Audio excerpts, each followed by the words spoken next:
Just drinking coffee? Not gambling? No. Oh, what? This is a coffee shop. There's no gambling. Gacha Games. You hear these two words and you think to yourself, wow, gambling for PNGs? This is hot garbage. Do I look like I know what a JPEG is? And most of the time, you'd be justified in thinking that way. I mean, who would want to spend $70,000 in Fate Grand Order, right? Oh, you've gotta be kidding me.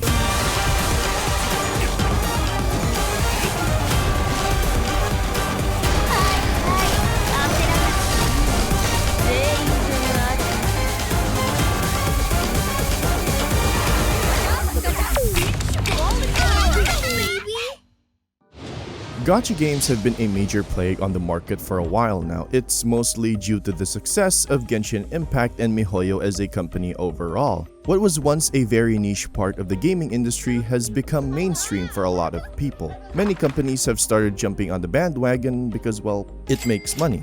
It makes a shit ton of money.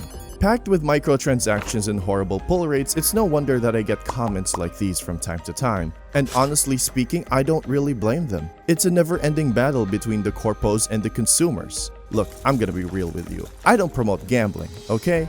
But you have at least a chance to earn more money in a real casino. It's honestly better than gambling for JPEGs. So then why do people still mention them? Why are there dedicated communities to these types of games? Why do people still play a game that actively prey on their weak wills? Why do these people love gacha games? It's bizarre.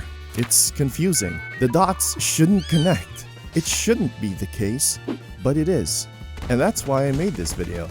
But before we get into the thick of it, let's talk about the history of gacha games to better understand how this downward spiral abyss started.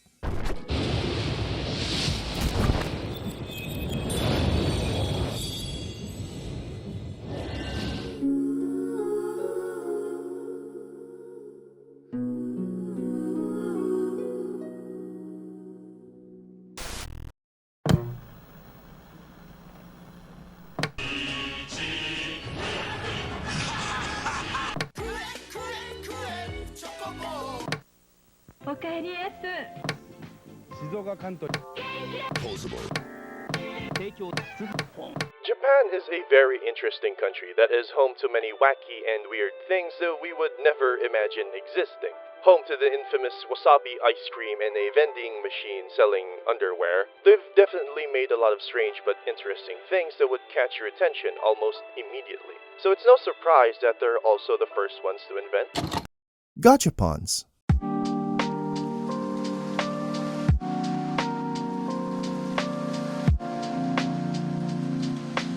In the 1960s, a man who would later be called the grandfather of Gachapon, Ryuzo Shigeta, set up the first Gachapon machine in his shop in Tokyo. He first received an American vending machine from a business partner in the United States. The man took one look at the machine and said, "This is bland as hell," and decided to encase the candy and random toys in a plastic shell, pat himself on the back, and created the first ever Gachapon.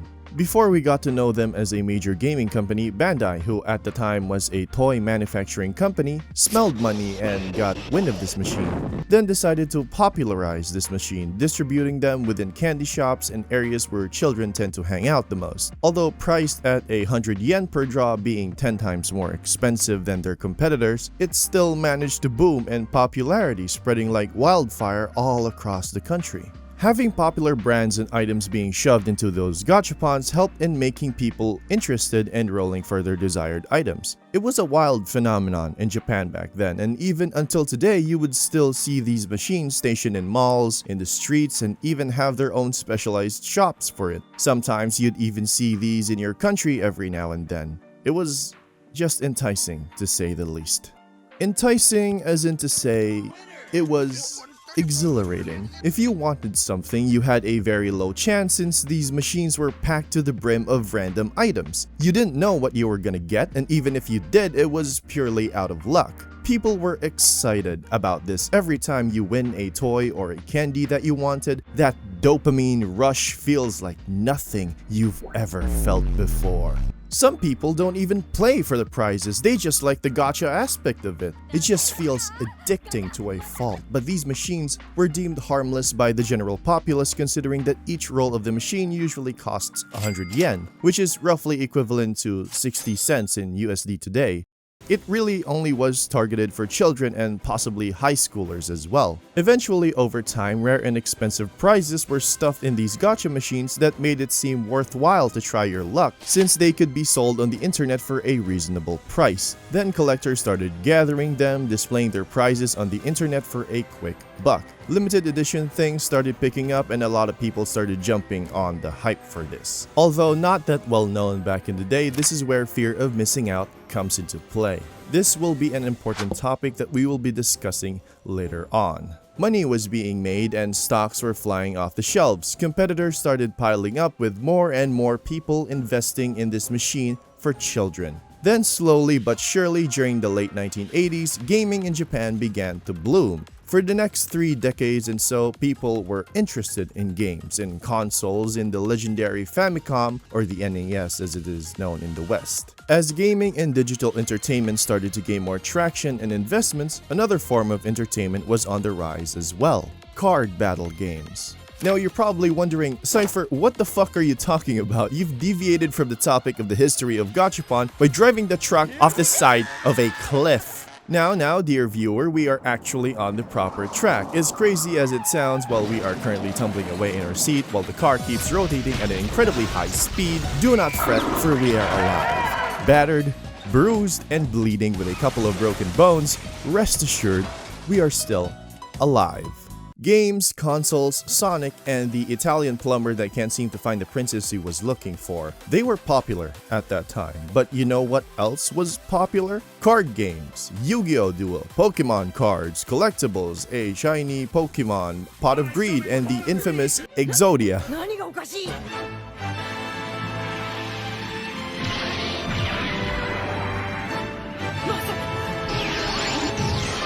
Don't forget Gachapons too. So then a major company in 2010 saw these 3 things and decided, what if we made a card game? A card mobile video game, yes, with limited edition cards behind Gachapon.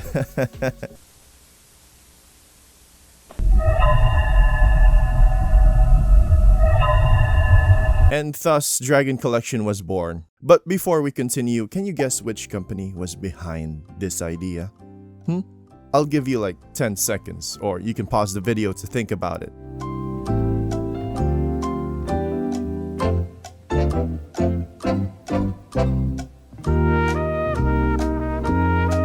You have your answers locked in? Well then, it's Konami! Why am I not surprised? Yes, Konami. It's the same company that Kojima left and the same company who made Silent Hill and Metal Gear Solid. Pachinko gambling machines.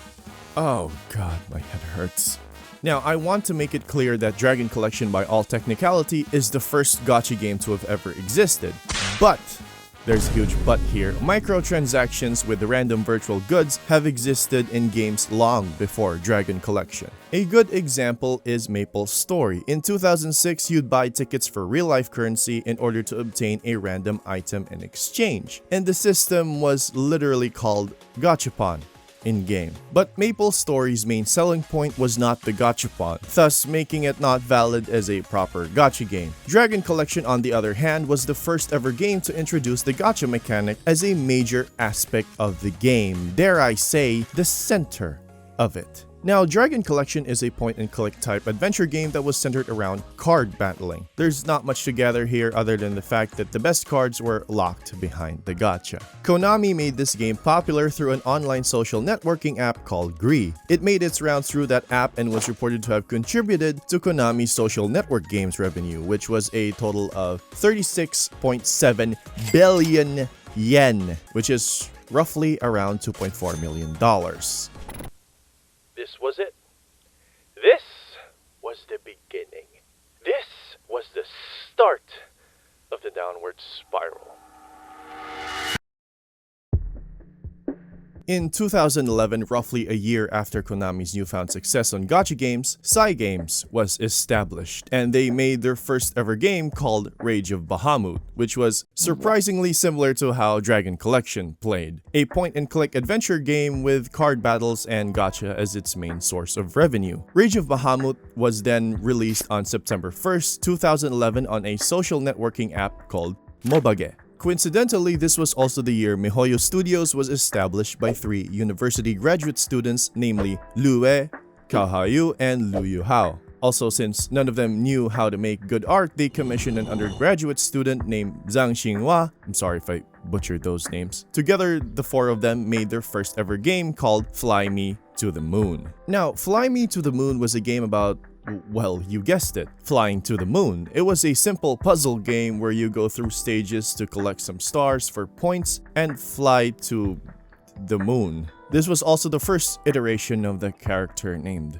Kiana Caslana. A fun fact, by the way, Fly Me to the Moon is a reference to the ending song of Neon Genesis Evangelion, Fly Me to the Moon, which was also a cover for Frank Sinatra's Fly Me to the Moon.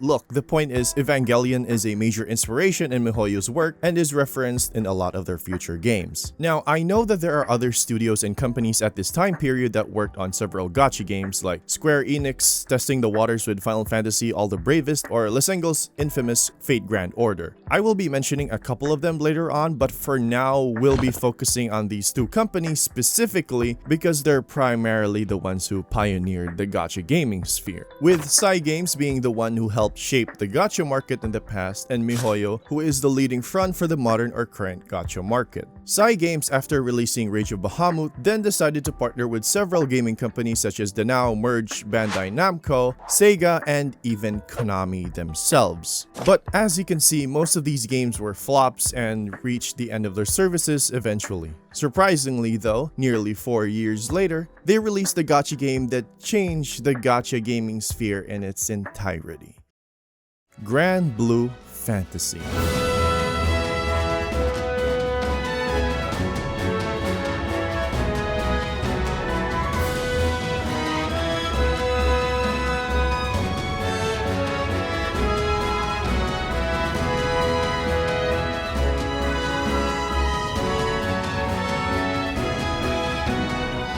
Grand Blue Fantasy, or GBF, was a fairly small game back then. Tiny, even. It was so insignificant in a sea of numerous games being released at the time. The only advantage GBF had in terms of its competitors was that it was available in a lot of platforms. GREE, DMM, and App, Mobage, Yahoo Games, and even on your phone's browser, both Android and iOS. It was really revolutionary at the time. Sci Games was making tiny profits from here and there, not to mention that its player base was slowly growing due to the many interesting characters and story that they had presented. But that wasn't the reason GBF changed the industry, no. It was because of an incident. A terrible incident.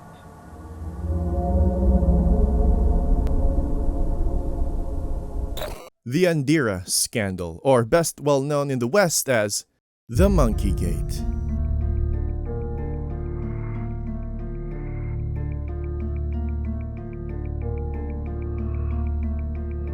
Now, to put into some context into this, GBF is obviously a gacha game with gacha as a main aspect of it. Now, GBF has an extensive pool of characters in their draw, all ranging from the lower tier R or rare to the highest tier SSR or super rare. Who the fuck named this? Now, of course, in games like these, the higher the rarity of a character or equipment, the better they are. Now, each rarity has a set chance, with SSR being the lowest of all of them, and in GBF, it is a whopping 3%. Although it is extremely low, the rates do increase in featured banners where featured units will get an increase of at least 6%. In actuality though, the rates are usually at a less than 1% chance because GBF has too much of a diluted pool. There were just too many SSRs that each time they added new SSR, it would just make it extremely difficult to try and pull for newer characters. Sci Games at the time didn't really pay it any heed and had the brilliant idea of releasing a set of characters characters based on the Chinese zodiac animals and make them limited, only featuring them in banners on their corresponding year. During this time, 2016 was the year of the monkey, and a character by the name of Andira was released. Of course, in a game like GBF where gacha is a thing, people are going to pull for her, and it doesn't help the fact that she was limited. People were spending big bucks on her. They wanted her. They needed her. One particular player, though, caught the attention of many. A streamer by the name of Taste decided that they were gonna go live while pulling for Andira. Andira wasn't the only character who had rate up in the banner, though. She was accompanied together with two other characters who were also rate up, namely Eustace and Beatrix. So on that stream, Taste rolled for Andira. So they rolled, and they rolled, and then rolled, and then rolled some more, and then kept rolling, and rolling, and rolling, and rolling until people started seeing that the numbers kept going up. By that point, Taste had already gotten multiple copies of the other two characters, but not a single Andira showed up. So they kept rolling, and rolling, and rolling, and rolling, and rolling, and rolling, and rolling. 2,266 was the amount it took Taste to get Andira. Taste had spent 700,000 yen, which is roughly equivalent to $6,000 at the time.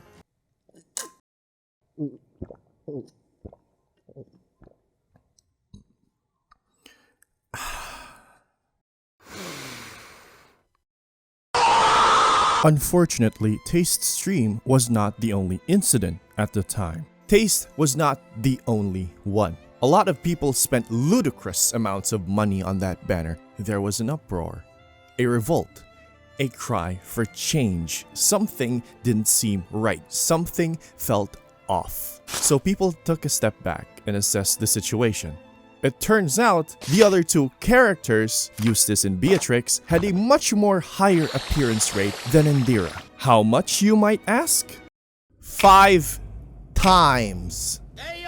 People had to make a spreadsheet for this. It was unbelievable. Although Andira was rate up on that banner and Games technically did not lie as they never really officially showed their individual gacha rates, it wasn't that much of a stretch to say that people were taken advantage of. This particular incident caught a lot of attention, both in newspapers and on the internet. It was spreading like wildfire. Amidst this scandal, the producer of GBF at the time promptly got into an interview with Nikkei, a major business newspaper company, regarding the incident, where the producer apologized for the severity of the situation, and Games was willing to offer refunds to the players who pulled an Andira's banner in the form of premium in-game currency. This was also the interview where they announced the update that would change the state of gacha games forever.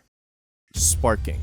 A fail-safe system that would guarantee you a unit or item of your choosing after rolling a certain amount of pulls on the gacha. In GBF's case, 300. Before this incident ever happened, gacha games were unregulated, oftentimes described as hellish, as people tend to spend a lot of money just to get the desired item or unit they want. There was no pity system, there was no sparking system, and sure as hell, no way for people to know whether the rates are real or not. It was a lawless land filled with a cesspool of pure greed. Because of this incident, the Japan Online Games Association, or JOGA for short, had to step in and conduct an investigation on Games. The case was eventually dropped soon after, but they immediately issued a set of guidelines and regulations that Japanese gacha games were recommended to follow. That being having clear and precise gacha rates, as well as placing a spending cap on their games. Every single eye was on this news front, and eventually made their way into the gacha gaming sphere for better or for worse. Some smelled profits, some found loopholes, and some wanted it contained. The now once lawless land was now organized to a fault, but the cesspool of greed remained. This, of course, was not Grand Blue Fantasy's only scandal. The game would then have more gacha-related scandals on their belt, but seeing as the incident was a major head-turner for them, they decided to keep a close eye on these events and made sure that the game was alright both in their eyes and in their players' eyes. This then led GBF to be one of the biggest gacha game franchises to date. Due to GBF's success, other gacha games followed suit, taking inspiration from GBF's format. Games like Last Claudia, Grand Summoners, and Another Eden. Although not one-to-one copies, you can definitely see some similarities here and there in how GBF managed to influence a generation of gacha games, together with a now implemented sparking system in each and every single one of them. On the other side of the spectrum, though, MiHoYo's team, after being inspired by High School of the Dead, went on to make their second official game called Hokai Gakuen, which is also known as Zombie Gal Kawaii. The game was, well, Kiana again, killing zombies with different weapons. It was also pretty clear that some of the visual designs and UI were somewhat inspired by Persona 4. Although Zombie Gal Kawaii was released only 2 years ago, in 2014, MiHoYo released the widely known Hokai Gakuen 2 or Guns Girl Z, with a short development time due to them being able to easily reuse the assets from the first game. The game, despite its hardships and drawbacks such as top-up failures and server downtimes, saw some financial success. Although having most of its elements and mechanics from the main game, they did spice it up a little by copying and then converting the system of Puzzles and Dragons, another gacha game, into an action game. Now at this point in time, MiHoYo then decided to work on the Honkai Impact project, a project that would make MiHoYo widely known for being the best in the gacha gaming sphere. MiHoYo struggled with the development of Honkai Impact because most of their team at the time didn't know how to make 3D projects and were transitioning from the 2D format of GGZ. Despite their struggles and the scrapping of several parts of the project, Honkai Impact 3rd managed to release on October 14, 2016. It was well received by a majority of its audience and was a guaranteed success both in revenue and popularity. This was the first ever MiHoYo game that had garnered the attention of the global market. Its gameplay, for the sake of simplifying it, consisted of a linear-type hack-and-slash, with clear inspirations from widely known games such as Bayonetta and Devil May Cry. This game, honestly speaking, is MiHoYo's magnum opus. The story in Honkai Impact 3rd was just something else. Although I haven't played the game, I have been following the story on YouTube, and so far, I'm dead inside, man. Kiana is a tragic character, and I don't know. I just don't know. But anyways, we're here to talk about gacha game history, so for now I'll save my tears for later. This game managed to put MiHoYo on the global map and the attention of the overseas fanbase as a result. Although not widely known at the time, it was still a huge success on MiHoYo's part since this is the game that they painstakingly placed all of their passion into. Honkai Impact was also the first MiHoYo game to have introduced the soft and hard pity system, and was a very free-to-play friendly game that gave players the chance to collect their favorite characters. At least, it used to. Over time, the game upped its quality and was beloved by so many players as it made a lot of them emotionally invested in its story. Afterwards, MiHoYo then made another game called Tears of Themis. Although not as popular as its predecessor, Tears of Themis still managed to pull in a surprising amount of players, the majority of which were women, because this is an otome gacha game, which is surprising, not gonna lie. Either way, it wasn't until September of 2020 that MiHoYo would dominate the gacha gaming market. They released a game that made an unexpected change within the industry. A game so well known that it became a household name. A game that made me do a triple take because I saw a family of 3 in a pizza restaurant with their daughter cosplaying as Farina. Just what the hell is Genshin Impact? It's Genshin Impact.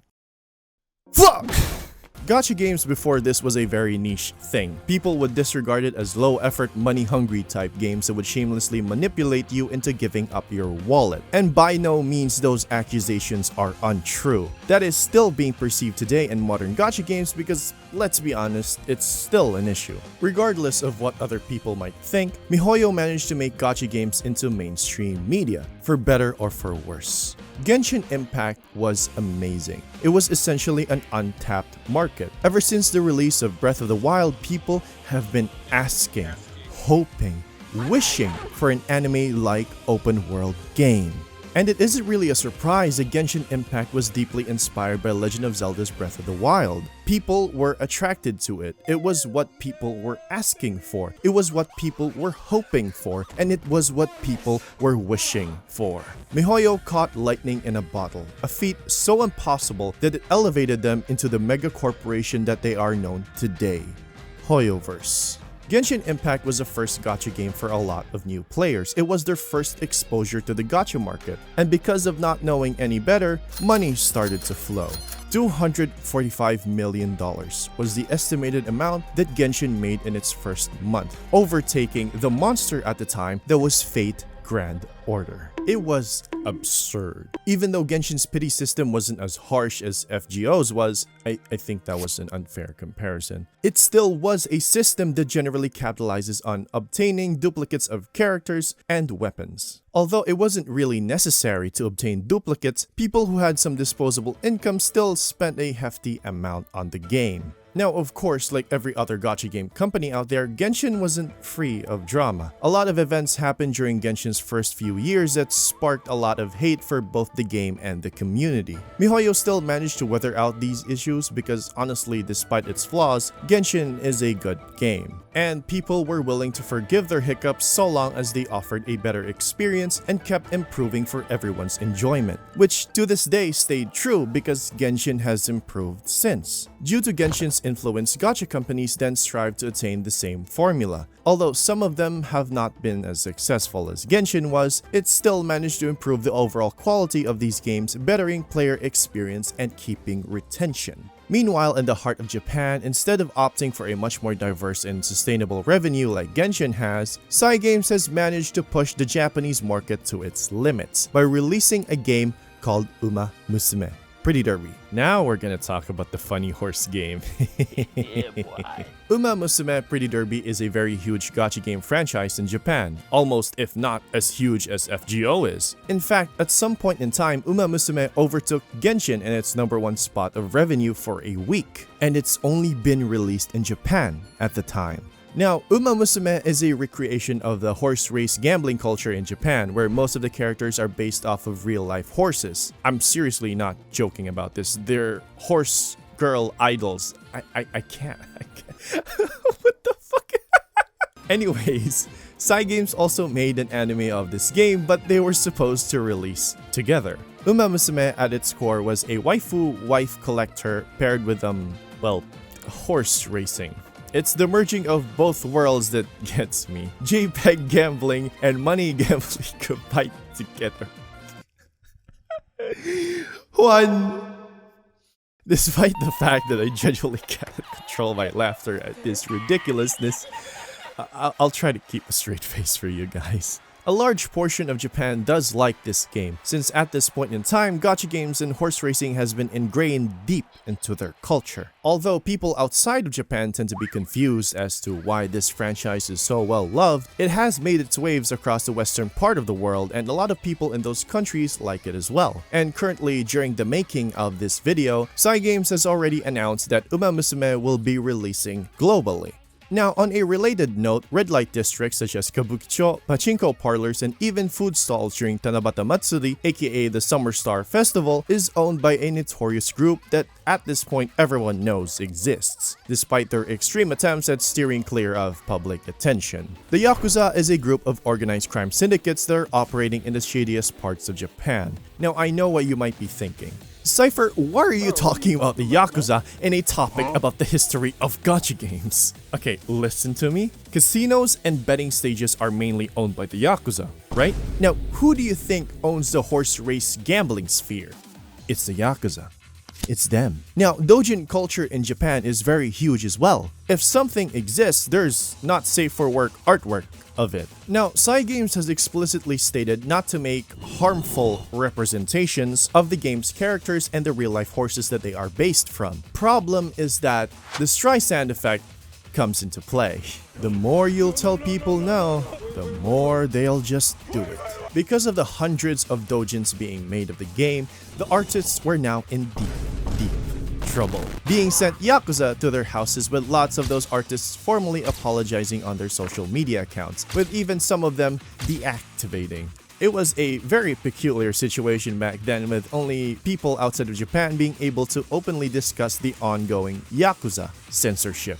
Despite the horse racers having Yakuza ties, Uma Musume still remained to be a very beloved franchise, with the anime kicking off with 3 seasons, a movie just this year, and a possible 4th season, although not confirmed yet.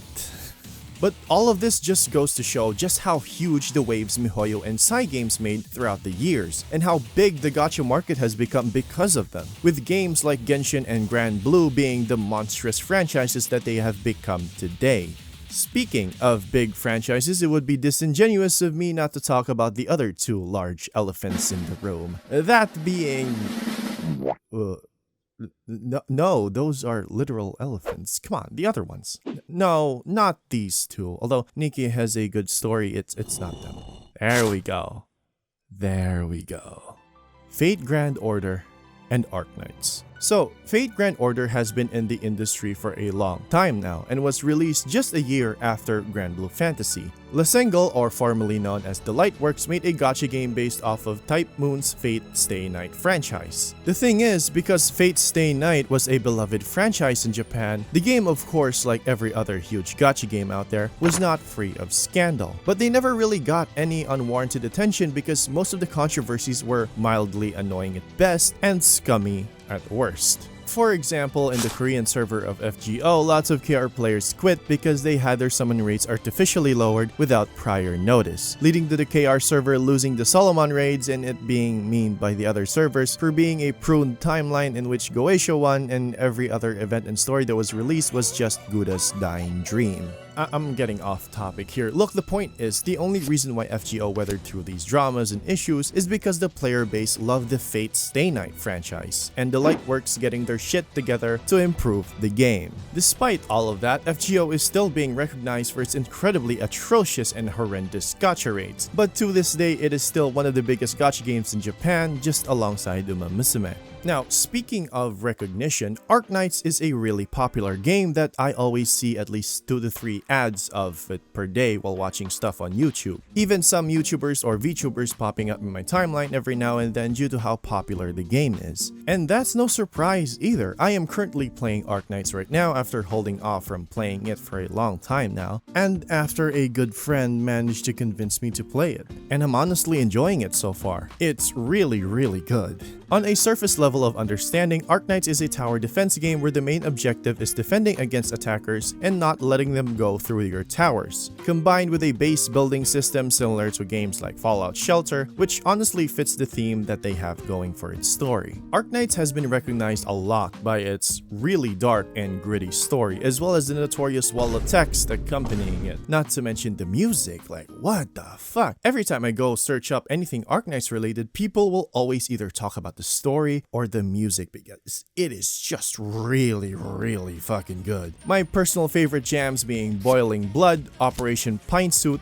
Double Dragons, and Lullaby. And I was listening to their music even before I played Arknights, so when I played the game, I was surprised that the thing accompanying the music was even more exciting.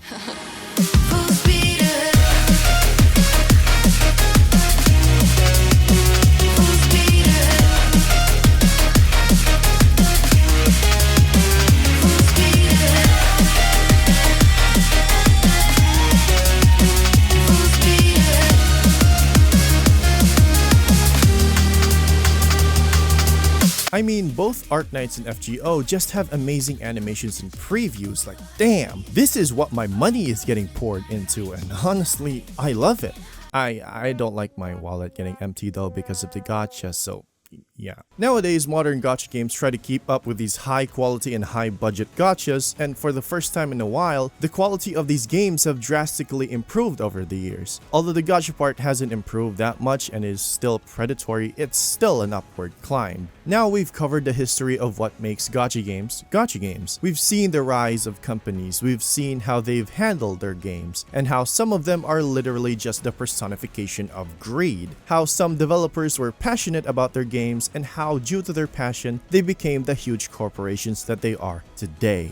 But this doesn't really paint the full picture as to why many people hate or love gacha games. So this time around, I'll be talking about what a gacha game is composed of, what makes a gacha game great, what makes it equivalent to dog water slop, and why you should give gacha games a try.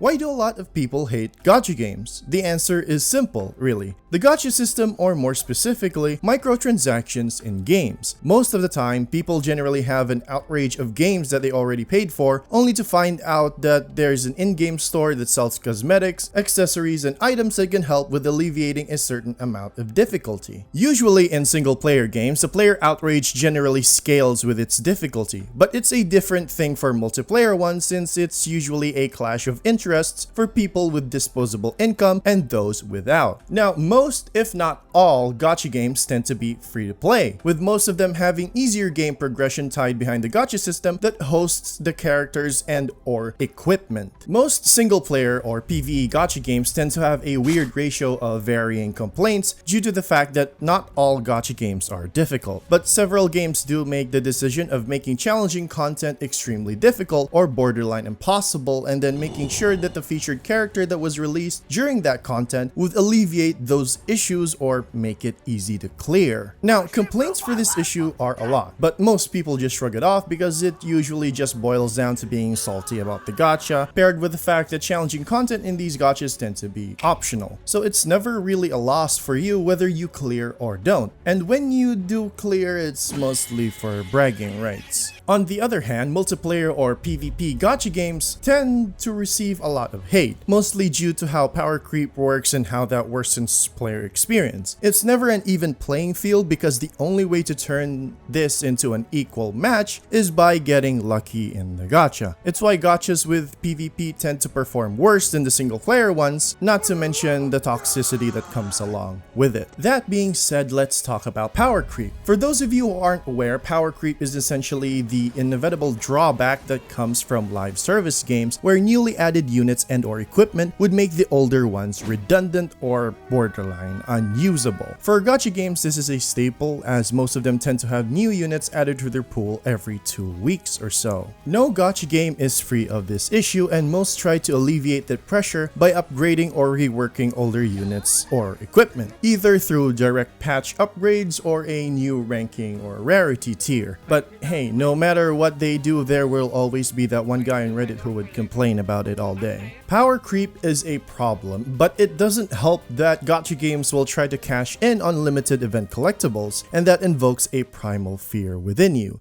The dread you feel when there is a time limit. An opportunity that has come your way is slowly fading as that clock ticks. That wallet of yours will be left empty by the end of this. That anxiety creeps up on you, telling you that you want this, you need this. It takes a hold of you. And that temptation only grows worse as time goes on. And when the final hour comes, you break.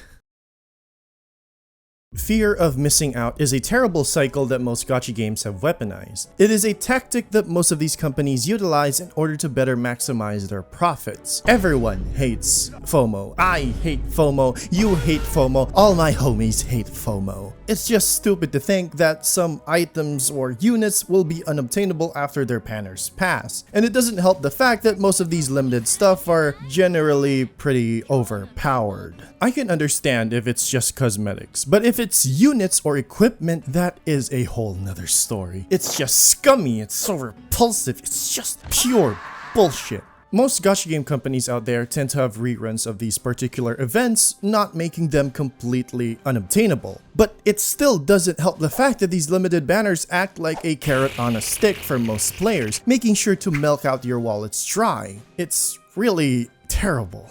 But again, these complaints are mostly from low spenders and free-to-play players who want to be rewarded for their effort. Gacha games tend to be catered to casual players who have a lot of disposable income, since they're usually the ones making sure the company gains profits. Funny thing is, the companies are aware of this and try to cater their gacha games to casual players more often. And this becomes a glaring issue. Casual difficulty is a problem for a lot of these games because of one variable. Casual players get bored easily. I know that not many people have a lot of time on their hands to play these gacha games, and I can understand that, but casual difficulty can be a detriment for the long term due to the fact that casual players tend to just drop a game if it gets boring. Casual players also complain if a game gets too difficult, which in turn causes a whole new set of issues by making these games extremely repetitive and easy. So it's usually a matter of knowing where that sweet spot is. Surprisingly enough, it's usually the hardcore players who keep these games alive by simply talking about content and enjoying the difficulty. So here's the difference between a good gacha game and a terrible one. You will know if a gacha game is good or not by knowing what their communities are currently talking about. If a community consists mostly of posts and discussions regarding gacha banners, gacha pulls, and salty gacha pulls with barely any discussions about the gameplay, then you'll know it's a terrible gacha game. Why do I say this, you might ask? Well, it's simple, really. While the gacha is a main aspect and or selling point of a gacha game, it is by definition still a game. Gameplay is an irreplaceable core function of what keeps players engaged. Player retention is as valuable, if not more, than gacha revenue. If players stop talking about the game's gameplay, then it's shit. There's no two ways about it. So, if a gacha game has a good ratio of gacha and gameplay discussions, then you'll know that this gacha game is really good. While that ratio may fluctuate due to limited banners and or new content drops, it's still a good idea to keep a close eye into their communities to better assess which gacha games are good for you. Now, you might be thinking, some people complain about the day-to-day gameplay though. And you're not wrong. Most gacha games have a system that keeps players engaged, or at least it tries to. Dailies and weeklies are extremely boring and repetitive. Some games like Zenless Zone Zero try to make these dailies as short as possible, while other games like Arknights tend to have an auto-battling system so that players just need a push of a button to do their dailies. Try as they might, they can never perfect this system, and players tend to get burnt out after a couple of months of doing the same things over and over again. The grind sucks, and it's time-consuming, with only the dedicated ones doing it just for the sake of getting more pulls. Eventually, players quit after a while, but there are some who want to quit but can't. Why? Well,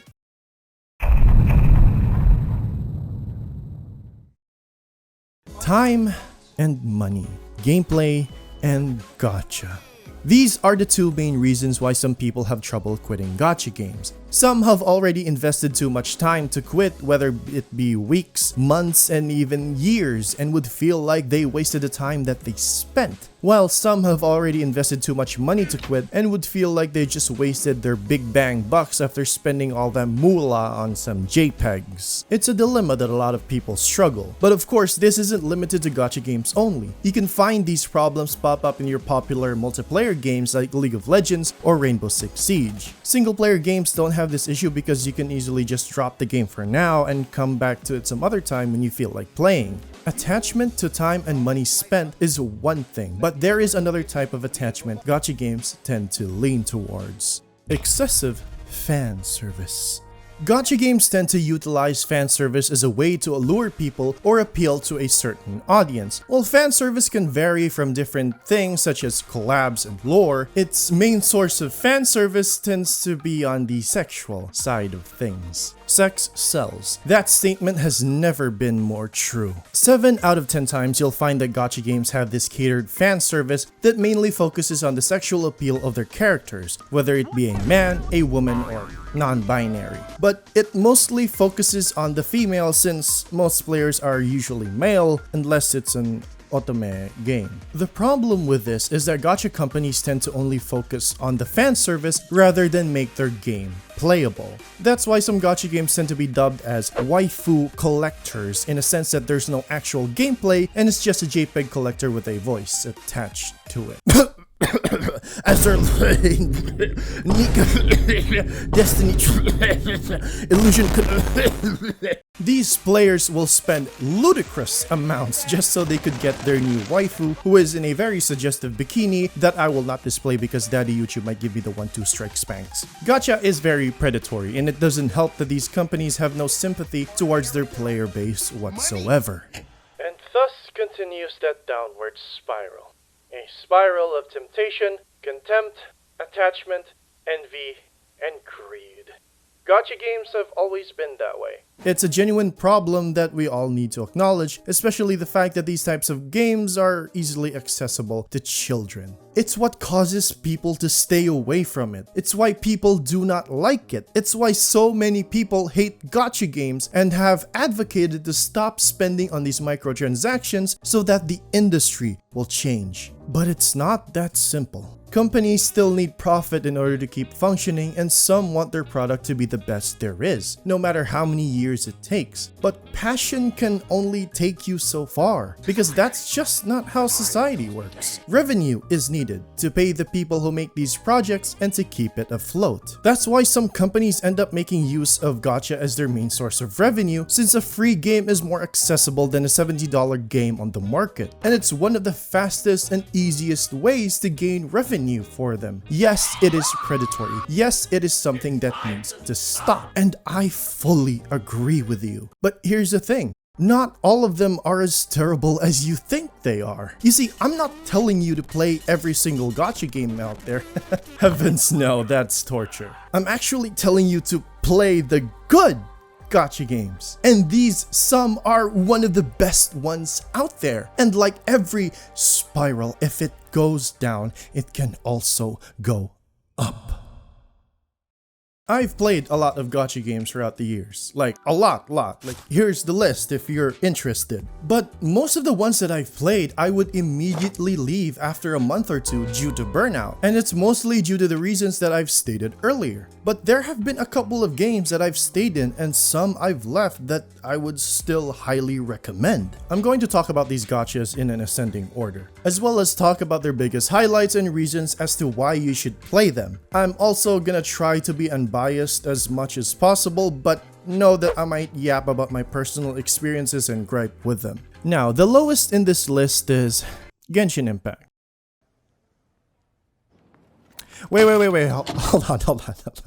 Let me cook, alright? I know that Genshin gets a lot of hatred for, well, a lot of reasons. Even I don't like the game that much. I quit a few months after the first anniversary due to burnout, and in turn soured my experience of it. Despite the fact that I quit the game, over time Genshin has learned from some of its mistakes and has improved their game overall. Its story is slow and slightly uninteresting for the first few chapters leading to Inazuma, but I can confidently say that past that point they definitely managed to make a very interesting main storyline. It's not my cup of tea though, but a lot of people might like how they've spun their narrative. The gameplay and the world has a lot to offer as well. Liyue and Mondstadt are somewhat empty for the most part, but the other nations have a lot to offer in their respective environments and really sells that open world vibe. The game has no shortage of new characters that can offer a new perspective in their lives in that world, and they're all very unique, with each having visually stunning designs based on their nationality. I am gonna say that some of them are kinda copy-paste and hollow, but that's normal if you introduce a lot of characters in the game. Now, players can obtain them through the gacha reruns, except Eula, who has rerun like once for some reason. The combat is, well, a lot of Genshin fans will try to kill me for this. The combat is not bad, but it isn't critically acclaimed either. And that's just, it's okay. It's just okay.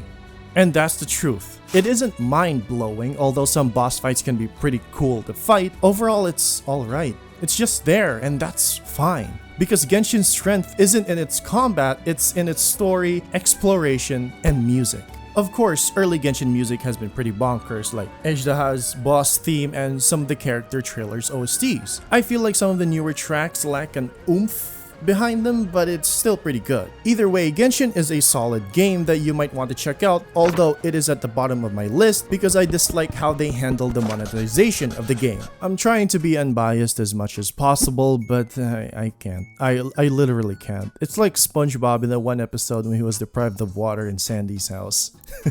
Either way, the next one on my list is Endless Zone Zero, but I already made a video on that, so if you want to hear my thoughts as to why I recommend this game to you, then you can check it out on the top right of the screen right now. Now, for the next one, well, I'm actually surprised that I'd be recommending it because it has its fair share of issues, as one might say. But Guardian Tales is a very well-polished game that I honestly wasn't thinking of talking about until I realized later on while writing the script that I actually had a very good experience with the game. The only reason I stopped playing the game is because it has a PvP system for some reason. Although PvP aside, the game is honestly very cute, chill, and has its funny moments with some pop culture references here and there. Continuing the story along, it will try to delve into much more serious and somewhat grim tones that some people might not expect from this cute little game, and it's really well executed. The music is fantastic, and the gameplay is a 2D hack and slash that reminds me a lot of Legend of Zelda: A Link Between Worlds, and it's really damn fun. Not to mention that the game is fairly free-to-play friendly. In fact, it's a little too free-to-play friendly, because players aren't really incentivized to spend due to how easily obtainable materials and gacha currency is. That's why I think a lot of people will enjoy this game, and there's no need to worry if you haven't heard of this game at all, because Guardian Tales doesn't do advertising that much. Such is the curse of Korean gacha games. Now then, up next is...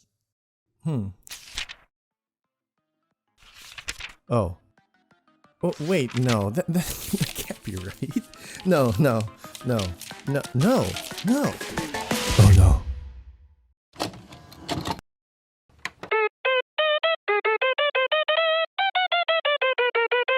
Back out!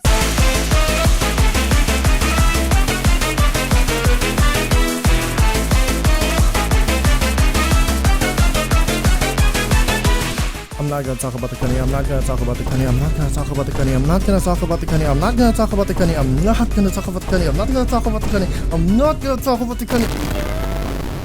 We're gonna talk about the Cunny.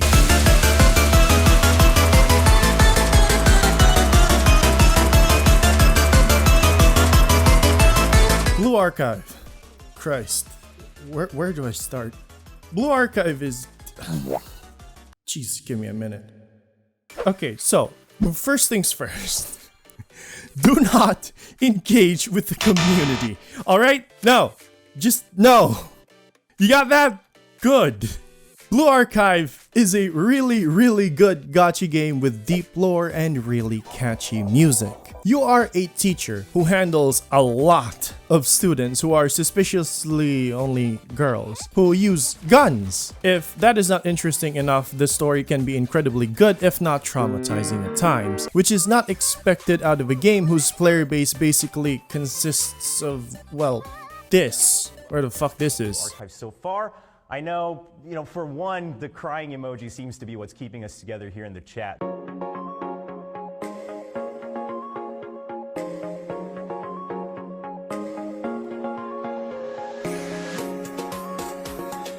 The music can also go from very catchy, goofy stuff that you've probably heard from memes, or just absolute bangers. It's genuinely surprising considering that at the surface, Blue Archive is probably just some weird lolly bait for a lot of people, and I wouldn't blame them for thinking that way because a lot of these characters are teenagers, mind you, with some just being straight up children and very risky outfits. But that's really just the surface. The game goes deeper than that. It's a very intricate game with a very complex story that would tear you apart.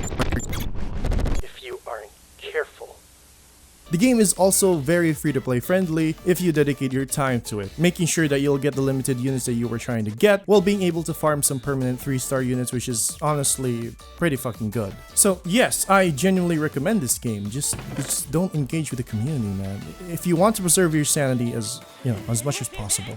Now, before we proceed even further, looking back on these gacha games, they all have two things in common. They have incredibly great stories and good music. With Blue Archive and Guardian Tales being very free-to-play friendly, although their gameplay isn't all that amazing except for Zenless Zone Zero and Guardian Tales, these traits are what players flock to the most. People talk about their stories being good, with some even wondering why these games are free to play. Although, to be honest, it's a gacha, so it's just unheard of because these types of stories in music can mostly be found either through an indie game title or sometimes a AAA game. Now, I'm not gonna keep praising the stories for being good, although that's a fact. There is a problem that a lot, if not all, gacha games struggle with from good to bad. A problem that plagues their stories, and my guy Glitter here is gonna rant about it. Oh boy, he's gonna yap.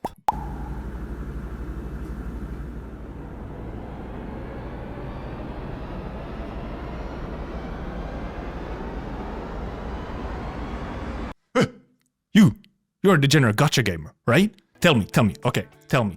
Have you heard this before? Have you heard any of these before? The story's kind of slow at the start, but you know, it gets better. Like, the early story's a little mid, but you know, man, at chapter 6, it pops off, okay? Like, dude, I swear, it gets so good once you're like 20 hours into the story.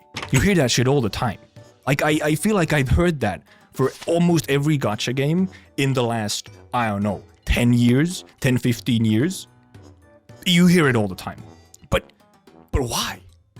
Why is it so damn common to hear this thing of like, oh, the early story is like mid? Why are early gacha stories mid? Or are they? But no, they are. That's the thing. I believe, I agree with the idea.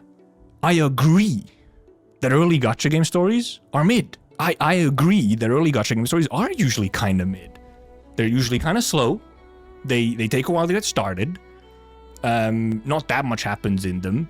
The writing of the characters are pretty basic, for lack of a better word. But why? Why is it so common? Why is it so like consistent that they're mid? What's up with it? Like look, Arknights, you hear it. Genshin, you hear it. Star Rail, you hear it.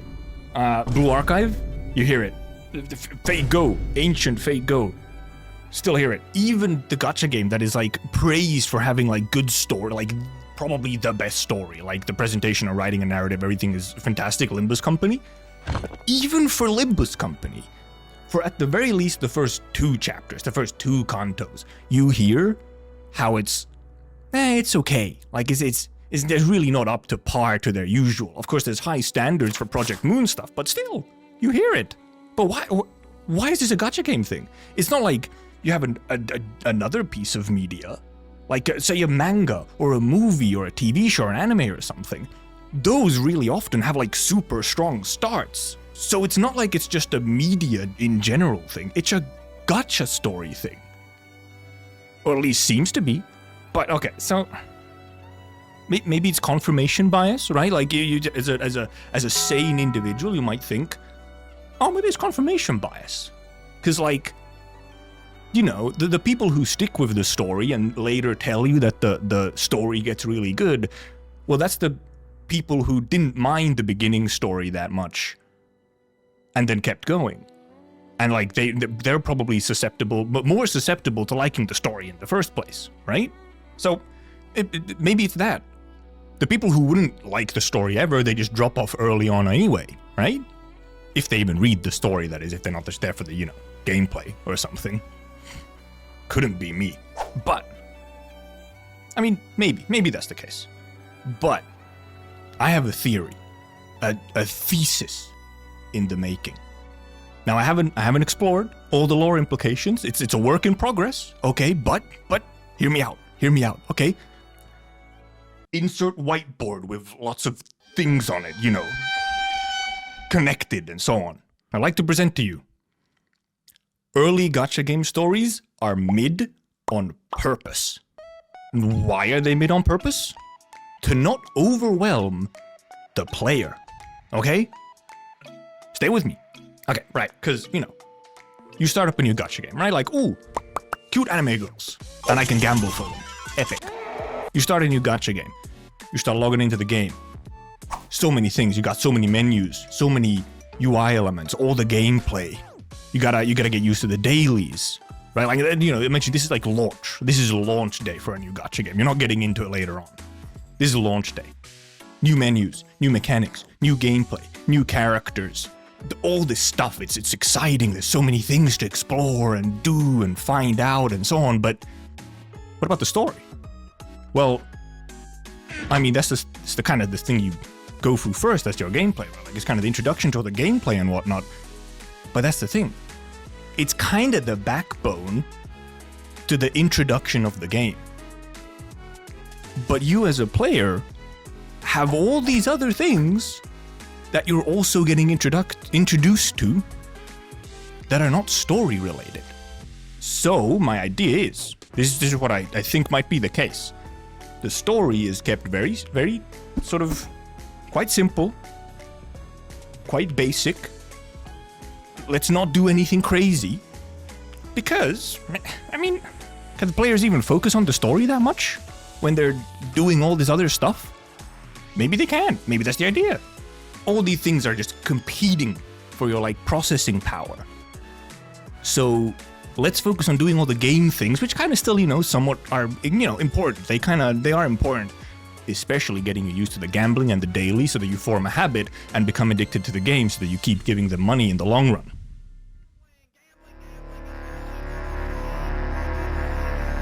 And like, so that's almost kind of like a more positive way of looking at it, of sort of like, hey, let's help the player. Like, let's not overwhelm the player with really, like, complicated, like, sort of very engagement requiring story early on when they're getting used to something.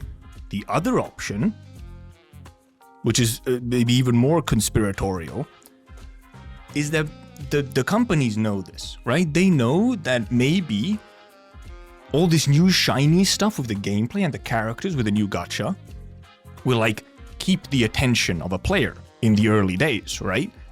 So they can skimp on the early story because, oh, the players won't care that much anyway, right? Especially if they play a little bit into the, oh, early stories are always a little mid, so, you know, I'll wait and see what happens with the story. So only then, once you've been, like, eased into all the other stuff, and you've also formed a habit, then they can start doing more interesting stuff with the story. Huh? Like, I don't think I'm completely crazy here, right? Like back me up, Perlica.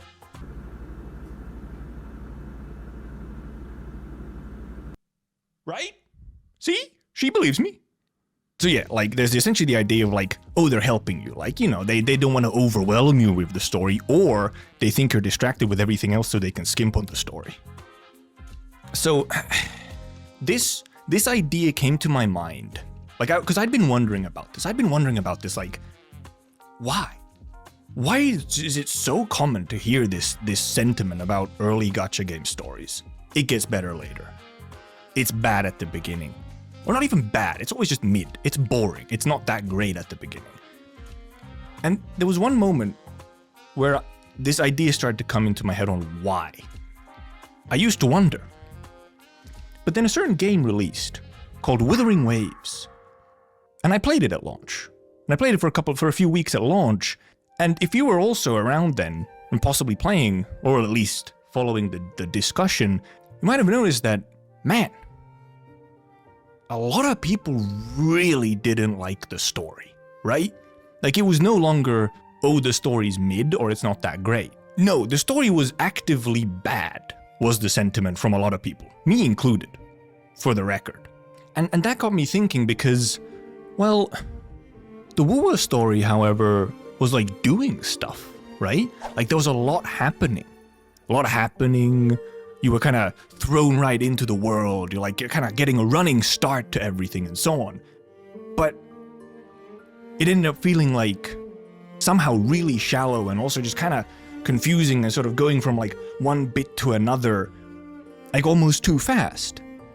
Like, it was, in a way, not necessarily overwhelming.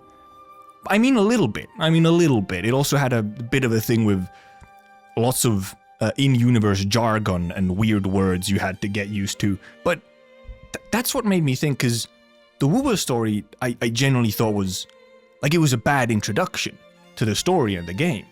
And I think the reason was that they tried to do too much. They were like too ambitious with your like launch patch stories. They were too ambitious. You were already doing all this other like exploration. You're doing all this overworld exploration and engaging with the incredible combat mechanics and all that, right? And the beautiful world and so on. Performance issues aside, but then when you're doing the story, first of all, you're kind of encouraged to do the story like right as it's available, right? Like you're encouraged to kind of go through it like right as it's available, which then causes this weird thing where in like one patch, in like launch patch story, way too much happens and a bunch of characters seem very shallow and like things just develop way too quickly. And I think the story, in theory, I think the story of like the launch story of WoWa could work in a different medium. But when it's attached, I mean with some adjustments, but when it's attached to a gacha game with all these other things that you're doing as well, well then you do almost start getting a little overwhelmed. It feels like too much is happening because it's not just the story stuff that's happening. It's all the other stuff in the game as well. All the game around the story is happening as well and is new to you. So like you almost like you don't have breaks. You don't have time to like think about the story and like let it sit a little bit, even though lots of things are happening. So it just kind of boop, boop, boop, like it just things just happen and you're kind of just like along for the ride, and you're not really sure. Like it's just not very engaging. Like you're not engaged to the story despite all this stuff happening. And this is what made me believe that maybe the early game stories are mid on purpose. The amount of value that you get from trying to put a super engaging, highly developed story early on into a gacha game is like a lot of the time not worth it. And that's why it's so common that early story is real basic and doesn't like do anything crazy or subvert your expectations in any crazy way because there's not necessarily a need to. Though it would be really nice if they could find some way to balance this shit. But so far, I mean, I haven't really seen an exception to the rule. But like, what do you think, Shining?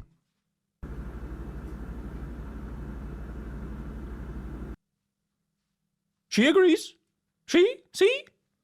It's not an echo chamber, I swear. They both independently came to the same conclusions, okay?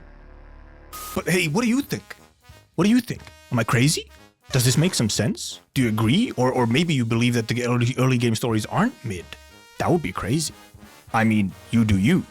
I don't believe it, but hey. But I mean, that's like the short of it. I don't know how short it actually was. I've been recording for like a little bit. I'm not sure how short it was. But that's the short of it. That's my idea. That's what I've been like silently cooking, slowly simmering in my brain. Right, so that's like part one of the thesis, okay? So and then part two goes like, wait, no, where are you going? Come back, please. Okay, that's Glitter, everybody. Recording from his white padded room in a mental asylum. Kidding aside, I do agree with this theory as to why most early gacha game stories are mid, but hey, I would love to hear your thoughts on the matter as well. So just comment down below if you have something to add to that theory or possibly a counter argument. That being said, please do subscribe to the man. I've linked his channel down below, so feel free to check him out. No, don't forget to subscribe to me as well if you've liked what you've seen so far. Well then, let's keep the ball rolling. The things I mentioned earlier are honestly what makes them really good, attracting thousands if not millions of players daily. Oh, but it gets even better from here. Honkai Impact 3rd is a game that I have repeatedly confessed to not playing, because no matter how I look at it, no matter how I perceive it, I cannot get into it. I do not see myself enjoying this game. I do not see myself playing this game. It is truly regrettable on my end. Although I feel like I am not qualified to talk about it, I will recommend it for its story alone. Honkai Impact 3rd has one of the most convoluted stories out there. It's very hard to try and keep track of it, but it has a really good fucking story. It's a story about friendship, about betrayal, about living with the consequences of your own actions, about dealing with things that are out of your control, about gods, about eras, about time loops. It's a lot, and I loved it. Kiana is in a good place right now. The game, as I've heard from friends who have played it, is not free-to-play friendly anymore. It used to be. Nowadays swiping is necessary, but going through the story is free-to-play friendly. Beyond that, you're just gonna have to swipe. The gameplay as well is very good, although I'm not a fan of it. But I still recommend it because you, dear viewer, might like it. The story is what sold me for the most part. Despite its flashy appearance, the game does delve into some heartbreaking tones that for the most part is really touching in my experience. So yeah, Honkai Impact is a gacha game that you should try out for the story alone. So let's keep the ball rolling. There is one game that I have had a hard time grasping with. It's a game that honestly delivers whenever they can. It's a game that has been around long enough to solidify itself as one of the biggest and greatest gacha games out there. And it is one of the games that has one-upped itself time and time again using our gacha money. A game that has traumatized a lot of players. A game that will leave you wondering why.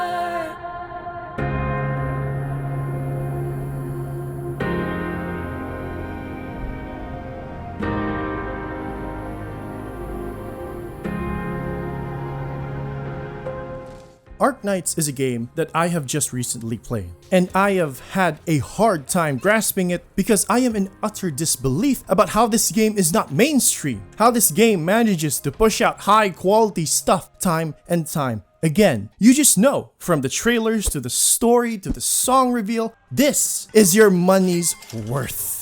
Just recently, they released a 15-minute full-fledged animation of one of their beloved characters, and it's just mind-blowingly good. They might as well be a 3D anime studio with the stuff they put out. Hell, I can confidently say that they could actually rival, nay, be on equals on Riot Games' Arcane. It's just high-quality stuff. Yes, Arknights is a wall of text. Yes, they do lack voice acting in their main story campaign, and yes, the gameplay is also hit or miss for a lot of people. But when they say they'll deliver, oh boy, they'll fucking deliver, alright. They won't even ask for your address, they'll just break down your door one day and hand you a diamond encased package with your full legal name plastered on it using the blood of the innocents they ran over trying to get to your home. I can't. I literally cannot. Hypergriff has proven themselves that gacha money can be put to good use. We are seeing the results of that. I've already mentioned this, but I feel like I need to mention it again. I was already following Arknight's music long before I got into the game. It's just really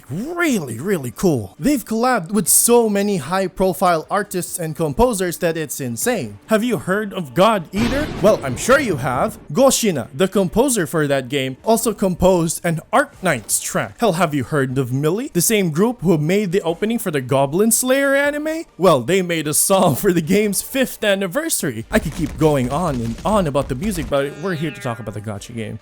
The story is God. I don't even know where to start. It is a very complex story that is very grim and dark a lot of the time. There's barely any evil or good in the story. It's not cut and dry, it's complicated. You go through the story and you start questioning yourself whether you're doing the right thing or not. It goes towards subjects that people rarely talk about, both unsettling and disturbing.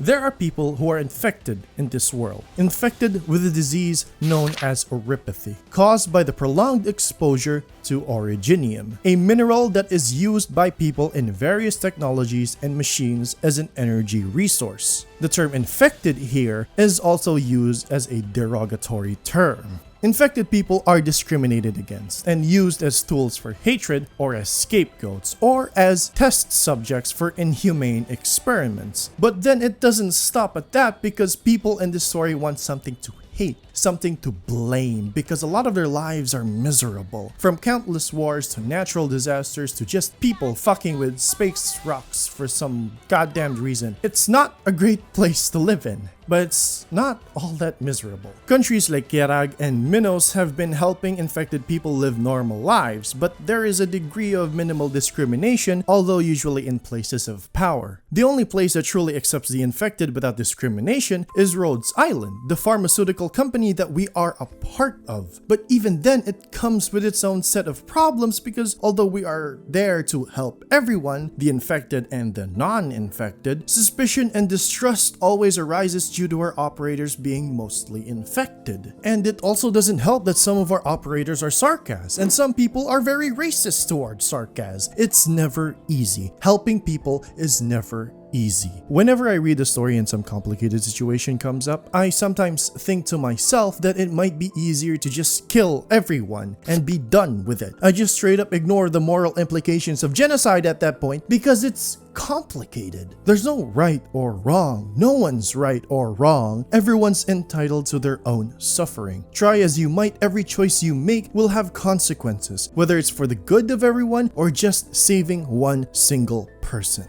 It's depressing, but don't let it fool you. This is a story about hope, about pressing on towards the future. We struggle, we survive, we do not get the outcome we wanted. People dying in our arms as we failed to save them, but we keep moving forward.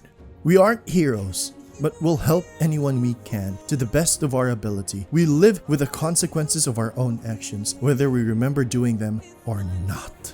Okay, this is getting a bit too lengthy with me talking about the story of Arknights, so what I'm gonna do is talk about it even more. You see, there's a certain event in Arknights that I have just recently finished, and that is Lone Trail, an event during Arknights' 4th anniversary.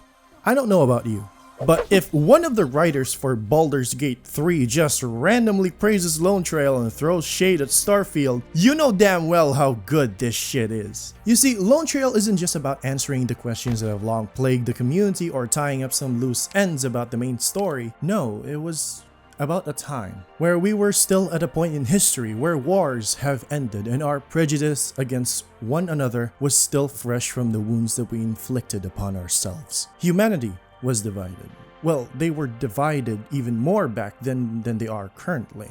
Lone Trail told a story about how a Pero managed to become a pioneer into a world beyond their own. It reflects that sense of purpose that we were oblivious of. A story riddled with the familiarity of a period where science was a means to prove a point, to show superiority over other nations. Exceptionalism, as one might say, with disregard for human life, exploiting those who were willing and unwilling. The screams of the crew of Apollo 1's flight test, the bombing of Hiroshima and Nagasaki, all for the sake of scientific progress. Lone Trail reflects this ideology of science as a means to an end with their own way of telling tragedies. Parvis's chimera treatment of Ifrit disregarding her life as a means to progress his research, Dorothy's transmitter with everyone becoming one of mind, and Kristen's disregard in order to obtain results. But it continues. That desperation of wanting to engrave yourself in history, to break that cycle of mediocrity, to show to the world that you've made your mark. All selfish constructs that derive from our individuality. Perversion of the ideology that science was based on, twisting it into the self-serving bullshit that we feed ourselves with. Saria said that Kristen hated the sky for taking the lives of her parents. But no, that wasn't the case. Kristen wanted to challenge the sky because that sky was a limit, a testament to humanity's inability to take action. But she stood up in order to show Columbia, no, to the world, that they were all too absorbed in their own little squabbles of superiority. To show to them, to open those doors, to pave the way for the final frontier. With that hole in the sky reminding them that the sky was fake, but the sacrifices that were made along the way were real. The people who gave their lives were real. The people who paved that road were real. And that is just beautiful. We are currently living in a world where Kristen's wishes came true. Humanity progressed, although slowly but surely. The stories lost to time and the details written in blood, sweat, and tears. This was what she wanted. This was her hope, her truth. The sky's no longer the limit. The stars no longer unreachable. We chose to go to the moon. We were born to pursue knowledge, for we were all born with naught. Before we were given a language, our hands reach out without being taught. All are to see, all are to know. We think, we uncover, we theorize. 5, 8, 7, 6, 5, 4, 3, 2, 1. We have a liftoff. The pursuers then throw themselves to the dark again. Bequests of the old, dotting our land. Enlightened futures they do not grant. Real enlightenment hides within these black thorns of the crystallines. Originality, harbinger of our calamities, herald of our creations. Now we pursue at a border again. Let only fools remain stagnant. They would never know. When we raise our eyes, a dome we shall gaze through. Visions, not of the land beneath, but of a world above. There is only one mark.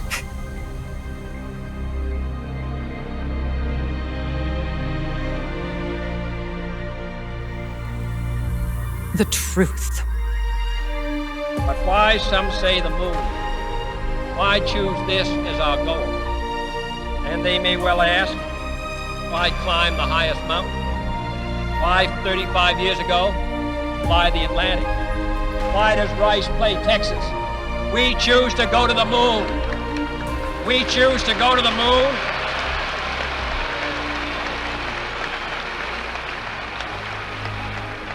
We choose to go to the moon in this decade and do the other things, not because they are easy, but because they are hard. Because that goal will serve to organize and measure the best of our energies and skills. Because that challenge is one that we're willing to accept, one we are unwilling to postpone, and one we intend to win.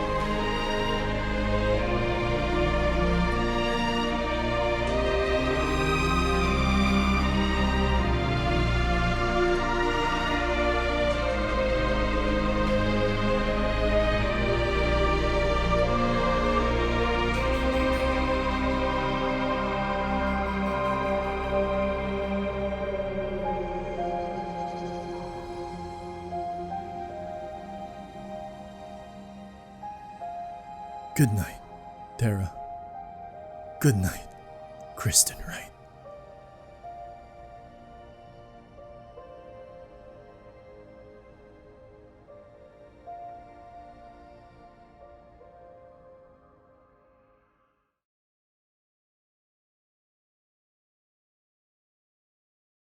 Arknight's story is just well crafted, from the world building to the character episodes to the music to the setting, the execution for each major event. It just melds perfectly well. But Arknights does have a problem that would be a turn off for a lot of people, and I've already mentioned it a couple of times in passing. That being the ungodly amount of reading that you would have to do. The golden rule of writing is always, show, don't tell.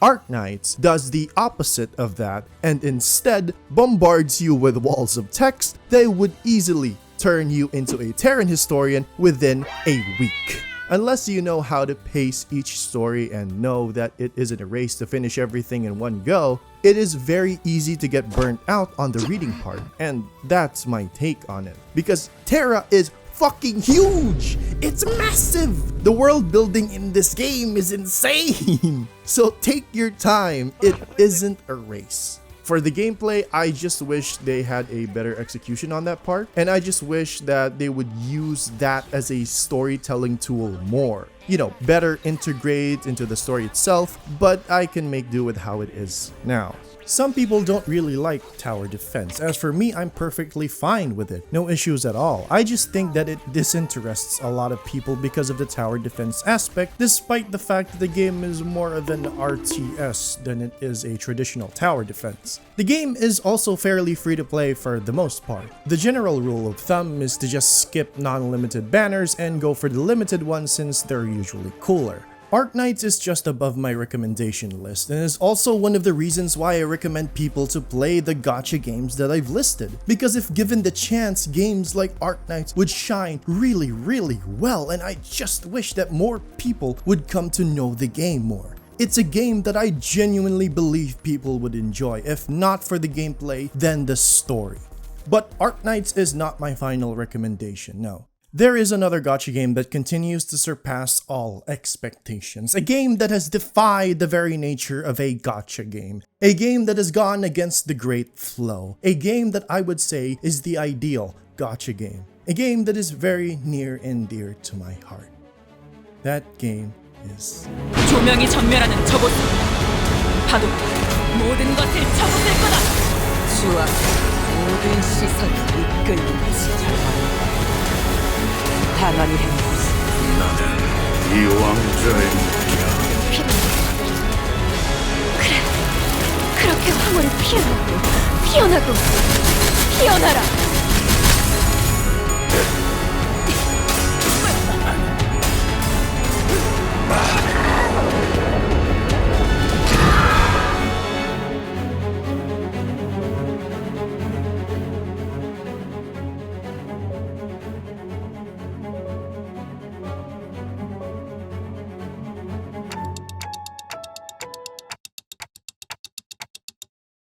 Limbus Company is a game that, to put in simpler terms, a gacha game that is made by people who do not know how to make a gacha game, which is a really good sign.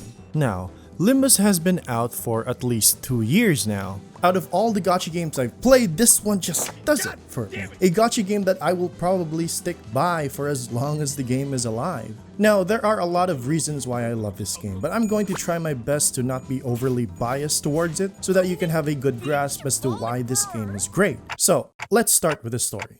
The story is really good because it mostly focuses on 13 characters. 15 if you want to count Virgilius and Karen, but yeah. The thing is, gacha games tend to focus on a lot of characters because these games usually want to try and push out a lot of them to keep the game interesting for a lot of people. The problem with this is that due to the fact that there are a lot of characters, they're usually underutilized in the majority of story content. Some of them will probably make a cinematic entrance in one chapter and then disappear for like 10 of them and only appear as a cameo or maybe in a side story that doesn't focus on them. It's frustrating. Because for the most part, I want to be able to connect with a character and know their depth as a person, but we only really see the surface of each of them. For example, ZZZ. I love Zenless Zone Zero, but I don't really have a character that I can feel attached to other than the main characters Bell and Wise because there just isn't really enough time to get to know these characters better. Sure, there are companion trust events that try to supplement that, but they're very short and unfulfilling. It's not intimate and I can't feel attached to them. Limbus does this differently. You see, these 13 characters are people that will stick with you no matter what because they have a contract to fulfill. So they're with you on this journey every step of the way, with each major story chapter or kanto focused on each individual character. But it doesn't stop there. There will be moments during these chapters that each individual character will have something to express. You'll learn more about them, about who they are, about what their worries are, about what their aspirations are, about how they're going to confront their fears and doubts. Each character chapter will have them face their greatest enemy, themselves. And then you think, how will this major event change them? What kind of person will they be after the things that they've been through? You fear that your relationship with them won't stay the same because you'll be afraid of what comes after, about whether they'll change for the better or for worse, because they'll change. everyone will. And that's what makes it really, really good. It's personal. You're not here to save the world and beat God himself with a band of misfits, no. You're here for them and the stories that they tell. And those stories are loosely based off of the books these characters are referenced from. Audis from the Odyssey, Merceau from L'Étranger, Gregor from Metamorphosis, it's just peak. Not to mention the entire game being based solely on Dante's Inferno. Project Moon will then proceed to tell their stories their own way, whether it's faithful to the source material or melded together with their own original concepts. They haven't failed to deliver yet, and I hope they continue to do so. I feel attached to these characters, and it's not just one or two of them, it's all of them. They just present these characters so well, and that's what was lacking in a lot of these gacha games. Limbus also has a way to keep the gameplay fresh so that you won't get tired of seeing the same faces over and over again, and it's through the gacha. You see, this game doesn't have more characters or equipment in its gacha, instead they give you identities. Identities are essentially what-ifs of a character, a different version of them in a different timeline. Sometimes these identities can be a version of a character that we meet in the story, and sometimes just a random bloke in a different association. And each identity has their own interpretation of how that character lived their life, and it's usually in relation to our characters but with a different perspective. Not to mention a bit of spoilers here. The gacha stuff is gonna be used against us, and we're gonna have to deal with it. Yes, the gacha itself is a story element, and the gameplay as well is very much integrated into the story. Most games I know usually don't care about canonizing or utilizing gameplay elements as a storytelling tool, but Limbus, well...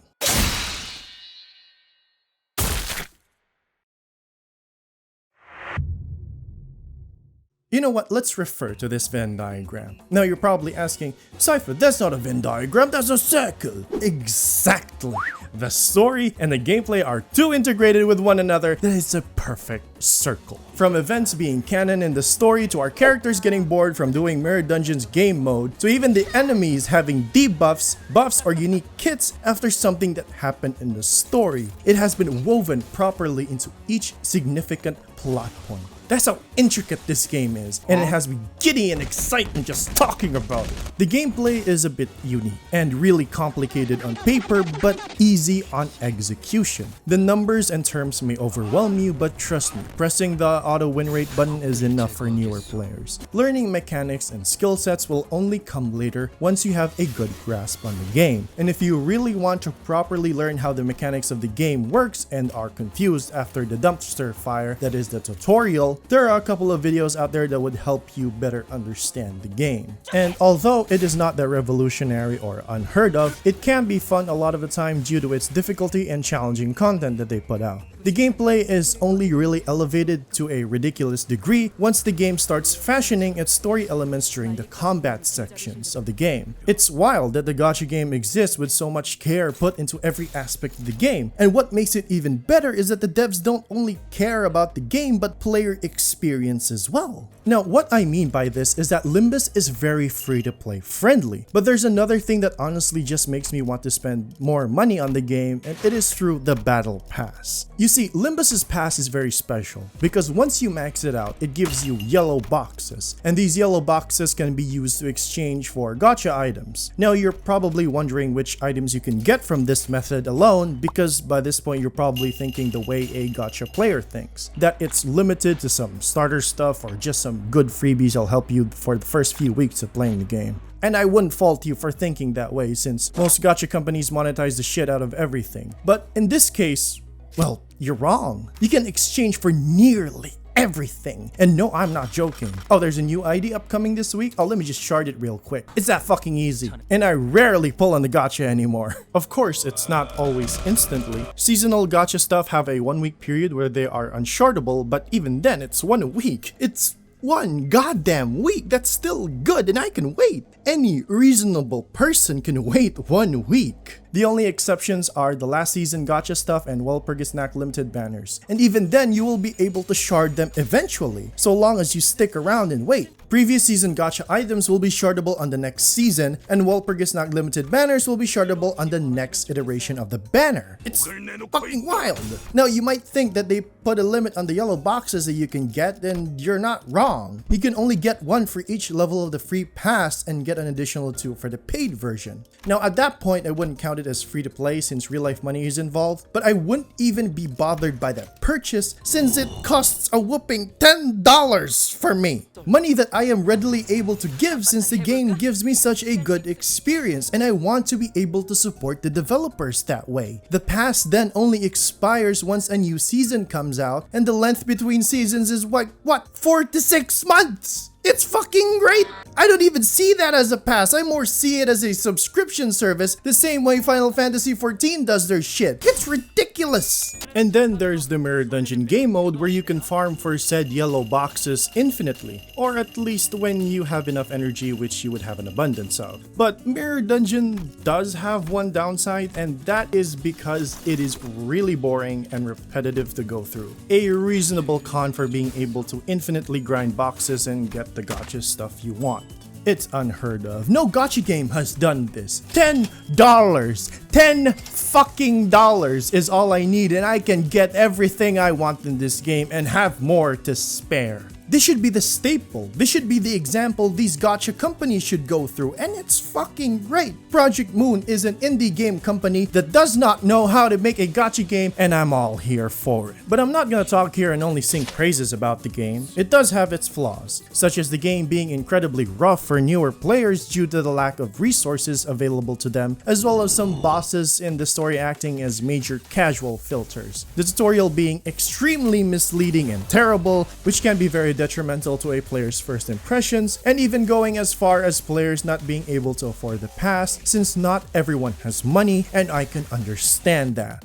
Not everyone is going to like the visual novel style of storytelling that Project Moon does, and not everyone is going to like dark themes and realistic tones that the story has set up. In fact, not everyone might like the gameplay due to how wordy some of the character kits are, and how reading is mandatory in a lot of difficult stages. It's preferential. But even then, I still believe that this is as best as we are gonna get to having a gacha game that is friendly to the players and their wallets. I love this game. Its story is captivating to me. Its world, its setting, its characters, the gameplay is really fun to me as well. The unique art styles that come along with it, and the voice acting just being really, really good. It's just amazing. The experience I have playing this game is just amazing. And one final factor that seals the deal for me is its music. The music is generally split into two parts, being the normal one at first, and when it starts to pick up pace, the second one starts playing when you have an advantage against the enemy. And it always elevates that feeling of being triumphant. But it just doesn't stop there. Sooner or later, a story will meet its end. Their stories won't conclude, but a chapter in their lives will. And we will witness those chapters' conclusions with our own eyes. We see, we feel, but we haven't heard yet. And then the music starts.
먼저 말해줘서 고마워.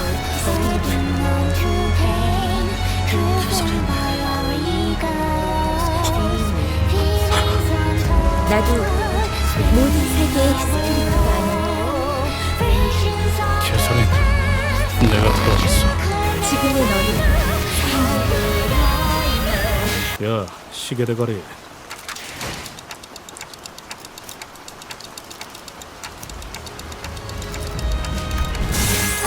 이게 될 수 없어. 들어간다.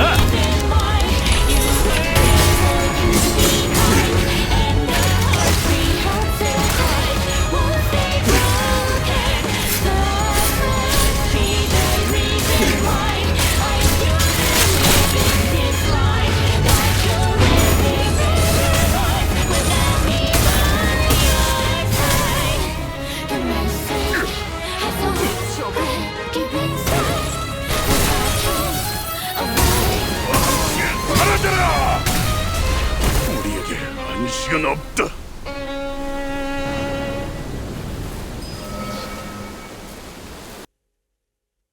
Limbus is a ridiculously good game that tries to be a gacha game and fails miserably. But Limbus isn't the only one. Every game that I have listed here have their own way of presenting themselves. Most of the gacha games that I have listed have criminally underrated stories, and that's a cold, hard fact that I am not quick to relinquish. But they are still being held back because they are gacha games. The infamy of gacha, the rancid reputation of a gacha game, Limbus being an honorary subscription-based live service game, and how people overlook them because of it. It's rough because these games are literally better than most AAA or indie games out there. And that's a bold fucking claim from me. It is unfortunate.